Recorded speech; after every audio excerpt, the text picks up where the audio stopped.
don't achieve worthwhile goals quickly or easily. They take time. They take struggle. They take relentless pursuit day in and day out. That's what it takes. But also, things don't usually fall apart quickly either. At least at first, it's a slow process. A little slip here, a little setback over there, a little wearing down of discipline and will over time. So that's the thing. Success and failure are generally slow processes, either slowly building things up or gradually tearing them down. And that's why I say you've got to pay attention. You have to watch. You have to watch every single second. Because those seconds, they turn into minutes. And minutes turn into hours. And hours turn into days. And days turn into years.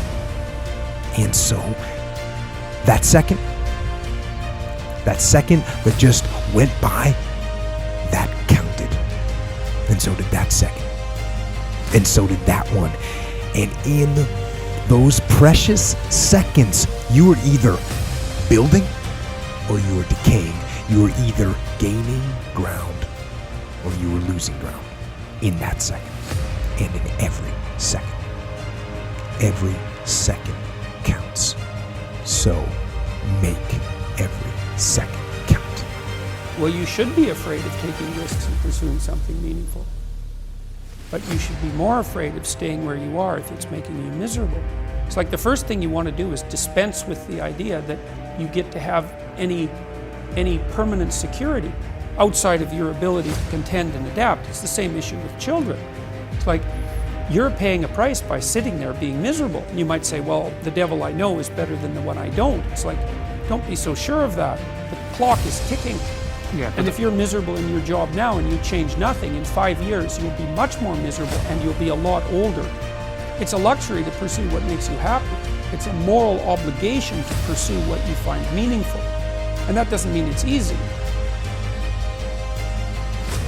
You know, if you take people, and I've told you this, and you expose them voluntarily to things that they are avoiding and are afraid of, you know, that they know they need to overcome in order to meet their goals, their self-defined goals.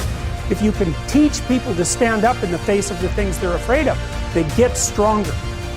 And you don't know what the upper limits to that are, because you might ask yourself, like, if for 10 years, if you didn't avoid doing what you knew you needed to do, by your own definitions, right, within the value structure that you've created, to the degree that you've done that, what would you be like?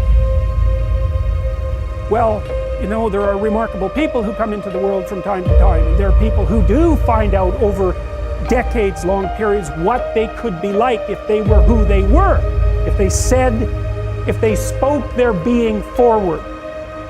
And they get stronger and stronger and stronger, and we don't know the limits to that. We do not know the limits to that. I wish I had not waited 14 years. Somebody said if you want to lose something, lose money. You can get that back. 8 out of 10 millionaires have been financially bankrupt. Walt Disney filed bankruptcy 7 times and had 2 nervous breakdowns. But don't lose time. There were 14 years I sat on the sideline. 14 years I said, I don't have an investor in me like Tony Robbins. 14 years that said, I don't have an MBA or a PhD, and I can't compete with these guys. I have the complexion of rejection. 14 years I silenced myself. Wow. And so I regret that, because there's some people that maybe if they'd heard my voice, they would not have turned to drugs. If they'd heard my voice, their lives would have taken a different direction. And I can't get those 14 years back. That haunts me, and I think that drives me when I speak with such energy. I'm trying to make up for that time, but I can't.